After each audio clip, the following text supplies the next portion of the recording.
Hello mga kamalunggay, bago pumasok, kailangan uminom muna tayo ng mga supplement. At ito nga yung favorite ko nga, collagen drink. Pinabili ko to sa Costco. At ito ay mayroong 390 tablets. Itong ganito kalaki, ano? At isang araw daw, kailangan 6 tablet ang iinumin. Napakadami naman. At ang lalaki pa ng tabletas. Sobrang lalaki. Ay! Nalaglag pa. Sobrang lalaki. Ayan o. 6 daw nito. Pero hindi ko carry. So, gagawin natin hati-hati. Every 2 hours, 2 ng 2 ang inom. Ayan, nakalagay siya rito.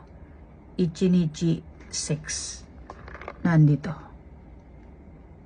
Andyan. Ayan, 6 daw. 1 day, 6. Pero 2 tablets lang